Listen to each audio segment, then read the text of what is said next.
మాతృదేవోభవ, పితృదేవోభవ. నేను మీ డాక్టర్ శ్రీధర్. నా phone number 9295909819. ఇప్పుడు మనము జనవరి నెల 2026 సంవత్సర గోచార ఫలితాలు ఏ విధంగా ఉన్నాయో ద్వాదశ రాశుల వారికి తెలుసుకునే ప్రయత్నం చేద్దాము. వృషభ రాశి వారికి జనవరి నెల 2026 సంవత్సరంలో గోచార ఫలితాలు ఏ విధంగా ఉంటాయో సశాస్త్రీయమైన పద్ధతిలో తెలుసుకునే ప్రయత్నం చేద్దాము. ఇవి కేవలం గోచార ఫలితాలే. ఇవి బాగా ఎక్కువ గ్రహాలు మనకు అనుకూలంగా ఉన్నాయని సంతోషపడవలసినటువంటి పని లేదు. అలాగే ఎక్కువ గ్రహాలు ప్రతికూలంగా ఉన్నాయని బాధపడవలసిన పని లేదు. మన వ్యక్తిగత జాతకం కనుక బాగున్నట్టయితే వీటి యొక్క ప్రభావం చాలా తక్కువ ఉంటుంది. వ్యక్తిగత జాతక ప్రభావం 75 నుంచి 80% వరకు మన జాతకంలో సూచిస్తుంది. ఏమేం జరుగుతుందని సూచిస్తుంది. ఇది కేవలం నిష్ణాతులు లేని వారు చెప్తే 10 నుంచి 15% మాత్రమే శాతం మాత్రమే సూచిస్తుంది. మిగతాదంతా కూడా బ్రహ్మదేవుని యొక్క చేతిలో ఉంటుంది. దాని శ్లోకం కావాలంటే మనం తర్వాత చెప్పుకుందాము. ఇక్కడ ఈ వృషభ రాశి వారికి ద్వితీయ స్థానంలో 2వ స్థానంలో గురువు యొక్క సంచారం నెల రోజులు జరుగుతోంది. అంటే ఇంకా చాలా కాలం ఉంటుంది. కానీ మనం ఇక్కడ నెల ఫలితాలు కాబట్టి అక్కడ మనం చెప్పుకుంటున్నాము. ఈ గురువు ద్వితీయ స్థానంలో ఉండటం వల్ల వీరికి ఈ వృషభ రాశి వారికి ధనానికి ఎక్కడా లోటు రానివ్వడు.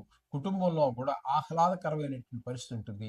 మాట తీరు బాగుంటుంది. సమయోచితంగా అట్లా మాట్లాడగలగటం, చాతుర్యంగా మాట్లాడటం, చమత్కారంగా మాట్లాడటము, ఇవన్నీ అనర్గళంగా మాట్లాడగలగటము, ఇవన్నీ కూడా గురు ప్రభావం వల్ల చాలా చక్కటి ఫలితాలన్నీ కూడా మీకు వృషభ రాశి వారికి ఇస్తూ ఉన్నారు. అలాగే చతుర్థ స్థానంలో కేతుగ్రహ సంచారం. చతుర్థ స్థానాన్ని మనం సుఖస్థానం అంటాము. ఇది తల్లి గారి యొక్క ఆరోగ్య విషయం కావచ్చు, వారి యొక్క ఆశీస్సులు మనకి లభించడం మీద కావచ్చు, విద్య విషయంలో, భూమి విషయంలో, గృహ విషయంలో, వాహనం అంటే ఇవి కొత్తవి కావచ్చు, పాతవి కొని బాగు చేసి అమ్ముకునే వాళ్ళు ఉంటారు. అలాగే ఈ భూమి గృహాలు కూడా బ్రోకర్స్ ఉంటారు కదండి, కొంతమంది ఈ వీళ్ళ దగ్గర కొని వాళ్ళకి అమ్మేవాళ్ళు. అలాగే లేదు, మొత్తం మీద మనం కొనాలనుకున్నా మనకి సహకరించినటువంటి పరిస్థితి. అలాగే కొన్ని సందర్భాలలో మనకి మన స్వభావం కూడా కొంచెం వ్యతిరేకంగా ఉండటం, ఇట్లాంటివన్నీ కూడా జరిగే ఫలితాలన్నీ వస్తూ ఉంటాయి చతుర్థ స్థానంలో కేతుగ్రహ సంచారం వల్ల. కాబట్టి ముఖ్యంగా ఈ రియల్ ఎస్టేట్ వ్యాపారస్తులకి, ఈ వాహనాలు షోరూములు ఉండే వారికి, లేకపోతే పాత వాహనాలు కొన్ని బాగు చేయించుకునే అమ్మేవారికి కేతువు యొక్క చతుర్థ స్థాన సంచారం వలన వీరికి అనుకూలమైన ఫలితములు రావు. అది గమనించుకోండి.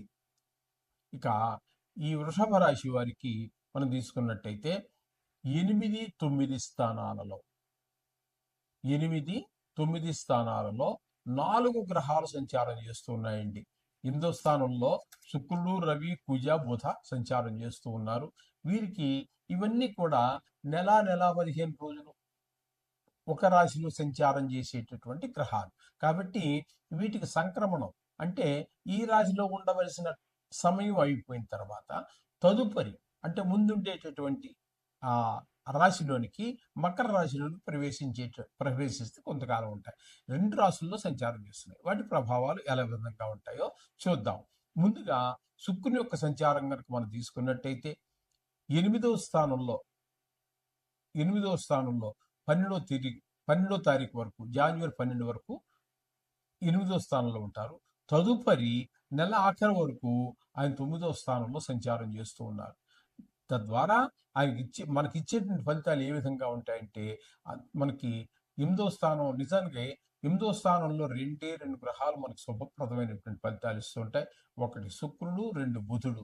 మిగతా ఏ గ్రహం కూడా 8వ స్థానాన్ని ఒక దుష్ట స్థానంగానే చూస్తాయి. అక్కడ ఏవి కూడా అనుకూలించజాలవు ఏ రాశి వారికైనా సరే. అట్లా మనకి ఇక్కడ 8వ స్థానంలో శుక్రుని యొక్క సంచారం చాలా మంచి ఫలితాలు ఇస్తూ ఉంటుంది.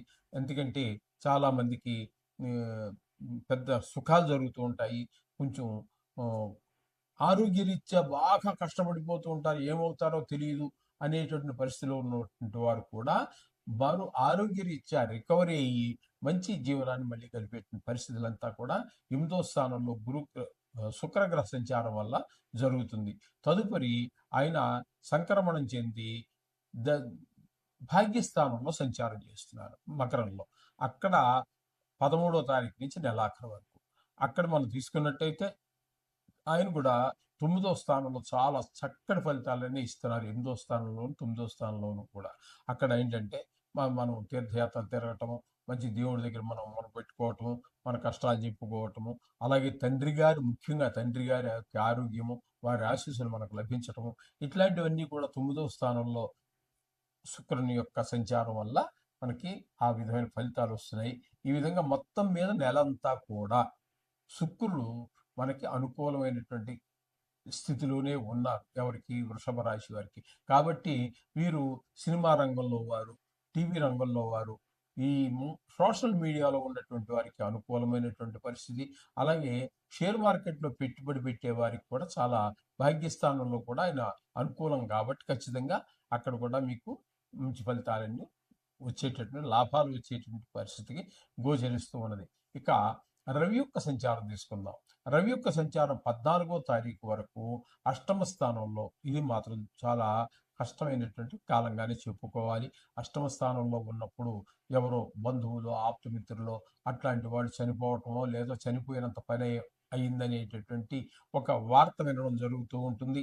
అలాగే ఎవరితో మాట్లాడినా కూడా, మనం మంచిగా మాట్లాడినా కూడా వాళ్ళు అపార్థం చేసుకోవటం, కలహాలు రావటం, ధన నష్టం జరగటం, అవమానాలు, పరాభవాలు ఇవన్నీ కూడా 8వ స్థానంలో ఉన్నప్పుడు జరుగుతూ ఉంటాయి. తదుపరి ఆయన ఈ రవి మకరంలోనికి ప్రవేశించి మకర సంక్రమణం అవుతుంది 15వ తారీఖు నుంచి నెలాఖరు వరకు. అక్కడ కూడా ఈయన 9వ స్థానంలో రవి అనుకూలమైన ఫలితములు ఇవ్వజాలరు. కాకపోతే ఇది ధనుర్మాసం కాబట్టి ఈ ధనుర్మాసం అంటే ధనురాశిలో ప్రవేశించిన దగ్గర నుంచి 14వ తారీఖు వరకు అయినా అక్కడ మాత్రం పరమ పుణ్యమైనటువంటి కాలంగా మనం చెప్పుకోవచ్చు. తప్పితే మనకి 8వ స్థానంలో కానీ 9వ స్థానంలో కానీ ఆయన శుభప్రదమైన ఫలితాలు అయితే ఇవ్వజాలరు. సో 9వ స్థానంలోకి వచ్చిన తర్వాత ముఖ్యంగా తండ్రి గారి ఆరోగ్య విషయాల్లోనూ, గుడి గోపురాల విషయాల్లోనూ, దేవుడి పూజ విషయాల్లోనూ అంతా కూడా వెనకబడేటటువంటి పరిస్థితి కనిపిస్తూ ఉంటుంది. ఈ విధంగా రవి యొక్క సంచారం చూపిస్తుంది. ఇక కుజుని యొక్క సంచారం మనం తీసుకున్నట్టయితే 8వ స్థానంలో 15వ తారీఖు వరకు ఉంటారు. 8వ స్థానంలో ఉన్నప్పుడు దుర్వార్తలు వినడం, పరాభవాలు, అవమానాలు, ధన నష్టాలు ఇట్లాంటి ఫలితాలన్నీ ఇస్తాడు. 9లోకి మళ్ళీ ఆయన కూడా సంక్రమణం చెంది 9వ స్థానంలోకి వెళ్తారు. 9వ స్థానంలో కూడా ఆయన మనకి శుభప్రదమైన ఫలితాలు ఏమి లేవండి. మొత్తం మీద నెలంతా కూడా ఆయన మనకి చెడు ప్రభావమే చూపిస్తూ ఉన్నారు. ఆ 9వ స్థానంలోకి వెళ్ళాక కొంచెం వాహన సౌఖ్యం లేకపోవటం, అలాగే తీర్థయాత్ర తిరగలేకపోవటం, తండ్రి గారి ఈ విషయంలో కొంచెం తగు జాగ్రత్త తీసుకోవటం లాంటివన్నీ సూచనగా మనం చెప్పుకోవాలి. ఇక బుధగ్రహ సంచారం తీసుకున్నట్టయితే 8వ స్థానంలో 17 రోజుల పాటు ఉన్నారు. 8వ స్థానంలో బుధుడు 17 రోజులు కూడా మంచి ఫలితాలన్నీ ఇస్తారు. అందరూ చెడు ఫలితాలు ఇస్తే 8వ స్థానంలో శుక్రుడు, బుధుడు మాత్రం మంచి ఫలితాలు ఇస్తూ ఉంటారు. ఈ బుధుడు 8వ స్థానంలో ఉన్నప్పుడు మనకి ఒక పెద్ద గండం నుంచి ఎవరో తప్పించుకున్నారు, మనం ఆప్తులో, చుట్టాలో, స్నేహితులు ఎవరో పెద్ద గండం నుంచి తప్పించుకున్నారని శుభవార్త వినటం, అలాగే కొంతమందికి ఆకస్మికంగా ధన లాభం రావటం, అందరితోటి ఇప్పటి వరకు మీతో విరోధంగా ప్రవర్తించిన వాళ్ళు కూడా మరి ఏం మార్పు అయిందో రియలైజ్ అయ్యారో, అంటే యథార్థాన్ని గ్రహించారో తెలియదు కానీ మొత్తం మీద వారు కూడా స్నేహంగా ఉండటము, కొన్ని చోట్ల మనకి సన్మానం జరగటం, మంచిగా ఇట్లాంటివన్నీ కూడా మనకి మంచి ఫలితాలన్నీ కూడా 8వ స్థానంలో కుజుని యొక్క సంచారం వల్ల కలుగుతూ ఉన్నాయి. అలాగే 9వ స్థానంలోకి ఆయన వెళ్ళిన తర్వాత అక్కడ తండ్రి గారి ఆరోగ్య విషయంలోనూ, దాన ధర్మాలు, గుళ్ళు గోపురాలు, అట్లాగే కొన్ని సందర్భాల్లో పిల్లల మీద కూడా, అంటే భావం తీసుకున్నట్టయితే ఇది పంచమ స్థానానికి సంబంధించింది కాబట్టి కొంత పిల్లల మీద కూడా చెడు ప్రభావం చూపిస్తుందని కొంతమంది చెబుతూ ఉన్నారు. శాస్త్ర ప్రమాణం అయితే ఏమీ ఎక్కడ చదవలేదు, కానీ అనుభూతిని చెప్తున్నారు కాబట్టి మరి చెప్పుకోవడానికి మనకి అడ్డంకి కాదని అనుకుంటున్నాను. ఈ విధంగా కుజుని యొక్క సంచారం ఉంటుంది. అలాగే బుధుని యొక్క సంచారం అష్టమ స్థానంలో చాలా మంచి ఫలితాలు ఇస్తుంది. అందరూ చెడ్డ చేస్తుంటే ఇక్కడ శుక్రుడు, బుధుడు మాత్రమే 8వ స్థానంలో సుఫలితాలు ఇచ్చేటటువంటి వారు. అలాగే మంచి శుభప్రదమైనటువంటి వార్తలు వినటం, అయిన వారి గురించి, మిత్రుల గురించి, ఆప్తుల గురించి వినటం, అలాగే స్నేహితుల గురించి కూడా వినటం, అలాగే ధన లాభాలు ఇట్లాంటివన్నీ కూడా బుధుడి వల్ల మనకి 17 రోజుల పాటు జనవరిలో జరుగుతున్నాయి. తదుపరి ఆయన ఆయన కూడా సంక్రమణం చెంది బు- అక్కడ మకరంలో ప్రవేశిస్తూ ఉన్నారు. మిగతా నెలంతా కూడా అక్కడే ఉంటారు. అంటే ఇంచుమించుగా భాగ్యస్థానంలో బుధుని యొక్క సంచారం మాత్రం శుభప్రదమైన ఫలితాలు అయితే ఇవ్వదండి. అలాగే తండ్రి గారి విషయంలో తీర్థయాత్రలు ఇటువంటి విషయాల్లో నేను టికెట్ బుక్ చేసేసుకున్నాను కదా, దానికి దర్శనానికి టికెట్ బుక్ చేసుకున్న ట్రైన్ ఏం చేసుకున్నప్పటికీ కూడా ఏదో ఆటంకం రావటం, వెళ్ళినా కూడా అక్కడ కూడా ఏదో మీరు ఒకవేళ వెళ్ళిన అష్ట కష్టాలు పడి వెళ్ళినా అక్కడ మీకు అంత చికాకుగా అనిపించటం, అంత ఆ విధమైనటువంటి పరిస్థితి ఉంటుంది. కానీ ఆనందంగా వెళ్ళి ఎంత ఆనందంగా వెళ్ళారో అంత ఆనందంగాను దైవ దర్శనం చేసుకుని వచ్చేటువంటి పరిస్థితులు అయితే అక్కడ కనిపించవండి. ఈ బుధుని యొక్క అష్టమ ఆ, భాగ్యస్థాన సంచారం వలన ఈ విధంగా 4 గ్రహాలు కూడా 2 రాసుల్లో సంచారం చేస్తూ ఉన్నాయి. ఇక మనం తీసుకున్నట్టయితే దశమ స్థానంలో రాహుగ్రహ సంచారం జరుగుతోంది. దశమ స్థానంలో రాహుగ్రహ సంచారం వృత్తిరీత్యా చాలా అడ్డంకులు ఉంటాయి.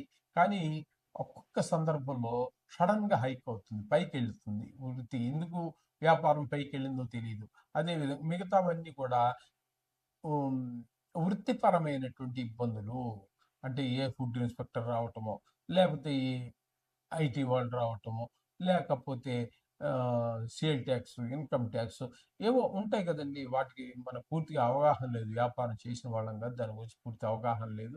మొత్తం మీద ఎవరు ఏ పని చేసినా ఆ పనిలో కొన్ని ఇబ్బందులు తప్పకుండా రాహు కల్పిస్తాడనడంలో ఎటువంటి సందేహం లేదండి. ఇక్కడ ఈ నెల రోజులు కూడా అంటే తర్వాత కూడా ఉంటారు. కానీ మనం నెల ఫలితాలు చెప్పుకుంటున్నాం కాబట్టి ఇక్కడ వరకు నెలాఖరు వరకు చెప్పుకుందాం. తదుపరి ఇక్కడ మీకు ఏకాదశి స్థానంలో శనిగ్రహ సంచారం మంచి చాలా శుభప్రదమైన ఫలితాలన్నీ కూడా మనం చూడబోతున్నాము. ధనానికి అసలు లోటే ఉండదు ఈ నెల రోజులు కూడా. అంటే ఇంకా చాలా కాలం ఉంటారనుకోండి, అది వేరే విషయం. కానీ మనం నెల ఫలితాలు చెప్పుకుంటున్నాం కాబట్టి ఈ నెల రోజులు ధనానికి లోటు లేకుండా చూస్తారు ఆయన. ఆయన వంతుగా ధనార్జన బాగుంటుంది. వ్యాధిన వ్యవహారం కానీ కొత్తగా వ్యాపారం కానీ మొదలెట్టినా కూడా చాలా ముందుకు వెళ్ళేటువంటి అవకాశం అంతా కూడా ఏకాదశి స్థానం అంటే అంత గొప్ప స్థానం. ఆ గొప్ప స్థానంలో శనింతటి వారు ఉండటం అనేది చాలా ఈ వృషభ రాశి వారికి ఒక అదృష్టంగా భావించుకోవాలి. ఈ విధమైన ఫలితాలన్నీ కూడా ఇస్తూ ఉన్నారు. ముఖ్యంగా మనం వృషభ రాశి వారిని తీసుకున్నట్టయితే గురువు పూర్తిగా సహకారం అందిస్తూ ఉన్నారు ద్వితీయ స్థానంలో. అలాగే శుక్రుడు ఒక 18 రోజుల పాటు పూర్తి సహకారాన్ని అందిస్తూ ఉన్నారు. బుధుడు కూడా పూర్తి సహకారాన్ని అందిస్తున్నాడు. రెండు రాశుల్లోనూ కూడా పూర్తిగా సహకారాన్ని అందిస్తూ ఉన్నారు. ఇక శని 11వ స్థానంలో ఉండి పూర్తి సహకారాన్ని అందిస్తూ ఉన్నారు. ఆ విధంగా మనకి గురువు శని పూర్తిగా మనకి సహకారాన్ని అందిస్తూ ఉన్నారు. ఆ విషయాన్ని మనం గమనించవలసి ఉంటుంది. 8, 9లో కూడా మనకి శుక్రుడు కూడా అనుకూలమైన ఫలితాలే ఇస్తూ ఉన్నారు. మిగతా గ్రహాలు ప్రతికూలంగా ఉన్నాయి కాబట్టి నిత్యము కూడా ఆ నవగ్రహాలకు సంబంధించినటువంటి శ్లోకాలు అవి చదువుకోండి, దేవుని ప్రార్థించండి, సర్వశుభాలు పొందండి. శోభం.